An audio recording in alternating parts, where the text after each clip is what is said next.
मैं Pranjal Mishra, assistant professor, government law college Bundi, विधिक आचार, अधिवक्ताओं की जवाबदेही एवं बेंच बार संबंध, legal ethics accountability for lawyers and bench bar relation की इस कक्षा में आपका स्वागत करता हूं।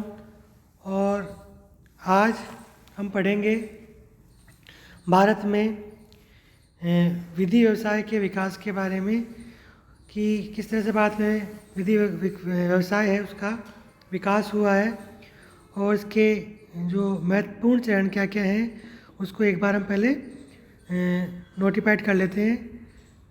इसमें पहला बिंदु है कि ब्रिटिश शासन के पूर्व भारत में कैसे विधि व्यवसाय रहा। ब्रिटिश भारत के दौरान यानी कि ब्रिटिश साम्राज्य का जब हमने राज था उस दौरान हमारे कैसे क्या व्यवसाय रहा। और कंपनी न्यायालय, Indian high courts act 1861, legal practitioner act 1879, Indian bar committee 1923 एवं इंडियन बार काउंसिल एक्ट 1926, अखिल भारतीय विधिज्ञ परिषद कमेटी 1951, अधिवक्ता अधिनियम 1961, एडवोकेट्स एक्ट 1961 आदि। तो सबसे पहले हम देखेंगे कि ब्रिटिश भारत के पूर्व विधि व्यवसाय क्या था। यह पूर्ण रूप से स्थापित नहीं है कि ब्रिटिश भारत के पूर्व विधि व्यवसाय का अस्तित्व था, परंतु यह तो निश्चित है कि यह उस रूप में व्यवस्थित नहीं था जिस रूप में वर्तमान समय में विद्यमान है। वास्तव में विधि व्यवसाय जिस रूप में वर्तमान समय में विद्यमान है उसका सृजन और विकास ब्रिटिश भारत में हुआ है। आर.पी. कॉन्गले के अनुसार कौटिल्य ने अपनी अर्थशास्त्र पुस्तक में विधि व्यवसाय के अस्तित्व का उल्लेख नहीं किया। इसके लिए अधिक संभावना है कि उस समय विधि व्यवसाय का अस्तित्व नहीं था। न्यायमूर्ति आशुतोष मुखर्जी ने कहा कि हिंदू काल में विधिक व्यवसाय का अस्तित्व नहीं था। उनके मत से हिंदू काल में भी विधि व्यवसाय का अस्तित्व था। मुस्लिम काल में वादकारियों का प्रतिनिधित्व वकीलों द्वारा किया जाता था। वाद के मूल्य का कुछ प्रतिशत वकील प्राप्त करता था। इस काल में भी विधि व्यवसाय व्यवस्थित नहीं था। वकील विधि वक्ता को अपेक्षा अभिकर्ता के रूप में अधिक कार्य करते थे। अब देखते हैं हम ब्रिटिश भारत में विधि व्यवसाय। जिस रूप में विधि व्यवसाय आज विद्यमान है उसका सृजन और विकास ब्रिटिश काल में हुआ है। ये उल्लेखनीय है कि ब्रिटिश काल के प्रारंभ में विधि व्यवसाय पर उचित ध्यान नहीं दिया गया और इस कारण ये व्यवस्थित नहीं था। वास्तव में ईस्ट इंडिया कंपनी को विधि व्यवसाय व्यवस्थित करने में कोई रुचि नहीं थी। ईस्ट इंडिया कंपनी की बस्तियों में एक सामान्य न्यायिक प्रणाली नहीं थी। न्यायालय कंपनी द्वारा स्थापित किए गए थे और वे अपने अधिकार ईस्ट इंडिया कंपनी से प्राप्त करते थे, न कि ब्रिटिश सम्राट से। ब्रिटिश सम्राट के न्यायालय किंग्स कोर्ट्स 1726 के राजपत्र चार्टर द्वारा प्रत्येक प्रेसिडेंसी नगर बम्बई, कलकत्ता और मद्रास में एक मेयर कोर्ट की स्थापना की गई थी। ये न्यायालय शाही न्यायालय रॉयल कोर्ट थे, अर्थात ये न्यायालय ब्रिटिश सम्राट के न्यायालय थे, न कि ईस्ट इंडिया कंपनी के।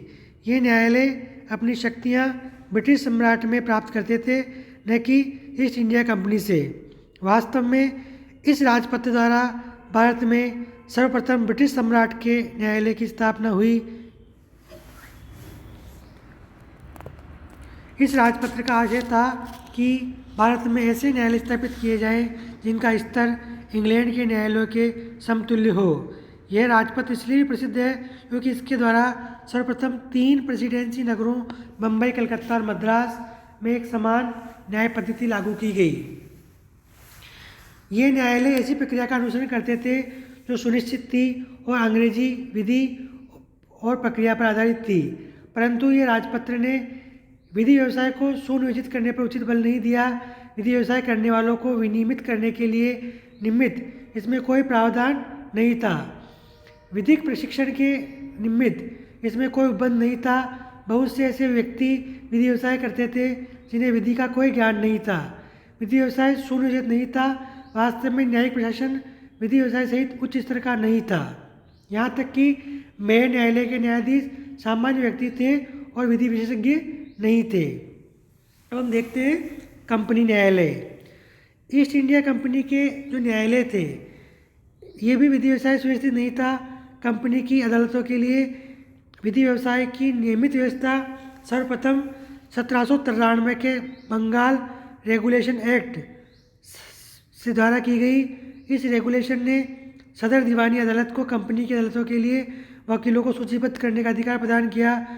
इस रेगुलेशन के अंतर्गत केवल हिंदू और मुसलमानों ही वकीलों के रूप में सूचीबद्ध किए जा सकते थे। मद्रास और बम्बई के प्रांतों में इस प्रकार की व्यवस्था की गई। Indian high courts act 1861। Indian high courts act 1861 के पारित होने के ठीक पूर्व दो प्रकार के न्यायालय थे, ब्रिटिश सम्राट के न्यायालय और कंपनी न्यायालय अदालतें। कलकत्ता, बम्बई और मद्रास में स्थापित सुप्रीम कोर्ट्स ब्रिटिश सम्राट के न्यायालय थे, जबकि मॉफिसिल क्षेत्रों में स्थापित अदालतें कंपनी की थी। ये दो प्रकार के न्यायालय दूरी न्यायालय व्यवस्था का निर्माण करते थे। दोनों प्रकार के न्यायालयों में टकराव होता रहता था। इसको समाप्त करने के निमित्त इंडियन हाई कोर्ट्स एक्ट 1861 पारित किया गया। इस एक्ट का मुख्य उद्देश्य सुप्रीम कोर्ट और सदर अदालतों को समाप्त करना था और प्रेसिडेंसी नगरों बम्बई, कलकत्ता और मद्रास में से प्रत्येक में एक हाई कोर्ट की स्थापना करना था। इस एक्ट द्वारा ब्रिटिश सम्राट को ये शक्ति प्रदान की गई कि वह प्रत्येक प्रेसिडेंसी नगर में एक हाई कोर्ट की स्थापना कर सके। न्यायाधीशों में गठित होती थी। इस एक्ट के अंतर्गत प्राप्त शक्ति के अनुसरण में ब्रिटिश सम्राट ने एक राजपत्र जारी करके मई 1862 में कलकत्ता में हाई कोर्ट की स्थापना की। अब है लीगल प्रैक्टिशनर्स एक्ट 1879। 1879 में लीगल प्रैक्टिशनर्स एक्ट पारित किया गया। इस एक्ट ने उन हाई कोर्टों को भी संबद्ध प्रांतीय सरकार की पूर्व अनुमति से वकीलों और मुख्तारों की योग्यता और प्रवेश आदि के संबंध में नियम बनाने का अधिकार प्रदान किया, जो शाही राजपत्र द्वारा स्थापित नहीं की गई थी। ब्रिटिश सम्राट द्वारा जारी किए गए हाई कोर्टों द्वारा बनाए गए नियमों के अनुसार अटॉर्नी के अतिरिक्त विधि व्यवसाय करने वालों को दो अन्य वर्गों एडवोकेट और वकील में विभाजित किया गया। एडवोकेट को आयरलैंड या इंग्लैंड का बैरिस्टर या स्कॉटलैंड के एडवोकेट संकाय का सदस्य होना था। कलकत्ता के हाई कोर्ट को छोड़कर अन्य हाई कोर्टों ने कतिपय दशाओं में गैर बैरिस्टरों को भी एडवोकेट के रूप में सूचीबद्ध किया जाना अनुज्ञात किया था।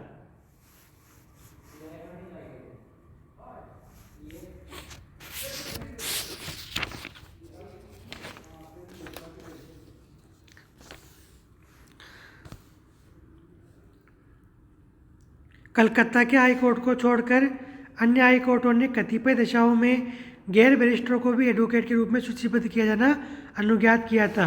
उदाहरण के लिए बम्बई विश्वविद्यालय के विधि स्नातक एडवोकेट के रूप में सूचीबद्ध हो सकते थे। वकील वे व्यक्ति हो सकते थे जो किसी भारतीय विश्वविद्यालय से विधि स्नातक की डिग्री प्राप्त किए होते थे और लगाई गई अन्य शर्तों को भी पूरा होते थे। जो हाई कोर्ट शाही राजपत्र के अंतर्गत स्थापित नहीं थे उनके संबंध में एडवोकेट, प्लीडर या वकील और मुख्तार होते थे। वकील और मुख्तार भारतीय विधिवक्ता होते थे, परंतु एडवोकेट बैरिस्टर होते थे। अधीनस्थ न्यायालयों के वकीलों और मुख्तारों की योग्यता प्रवेश के संबंध में ये नियम बनाने के लिए भी हाई कोर्ट को शक्ति प्राप्त थी। कलकत्ता में हाई कोर्ट के मौलिक क्षेत्राधिकार में केवल एडवोकेट अटॉर्नी के निर्देशानुसार न्यायालय के समक्ष उपस्थित हो सकते थे। एडवोकेट हाई कोर्ट के कोई अपीली क्षेत्राधिकार में और अधीनस्थ न्यायालयों के समक्ष उपस्थित हो सकते थे, परंतु कलकत्ता हाई कोर्ट के वकील मौलिक क्षेत्राधिकार में या मौलिक क्षेत्राधिकार में अपील में अभिवचन नहीं कर सकते थे। इस प्रकार हमने देखा कि भारत में जो विधि व्यवसाय का विकास है उसके प्रथम भाग में हमने देखा कि ब्रिटिश भारत के पूर्व विधि व्यवसाय जो था वो बिल्कुल लुप्त प्राय था और ब्रिटिश भारत में ही विधि व्यवसाय की उत्पत्ति हुई। इसके बाद हमने ब्रिटिश सम्राट के न्यायालय के बारे में देखा कि 1726 के राजपत्र चार्टर के द्वारा जो प्रेसिडेंसी नगर थे उनमें बम्बई, कलकत्ता, मद्रास में मेयर कोर्ट की स्थापना की गई थी। इसके अलावा कंपनी के न्यायालय थे जो कि कंपनी रेगुलेटेड एक्ट 1793 के से बने थे। इसके अलावा ब्रिटिश सम्राट के न्यायालय और कंपनी के जो न्यायालय थे उन दोनों के लिए एक्ट आया, इंडियन हाई कोर्ट एक्ट। और इसके बाद लीगल प्रैक्टिस एक्ट 1879 के द्वारा जो एडवोकेट है, प्लीडर है, वकील है, मुख्तार है, उनके कार्यों का विभाजन और उनकी योग्यता के बारे में निश्चय किया गया। अब हम इसके अगले भाग में जो विधि व्यवसाय के विकास के बारे में होगा उसमें हम देखेंगे कि इंडियन बार कमेटी 1923 एवं इंडियन बार काउंसिल एक्ट 1926, अखिल भारतीय विधि कमेटी 1951, अधिवक्ता अधिनियम 1961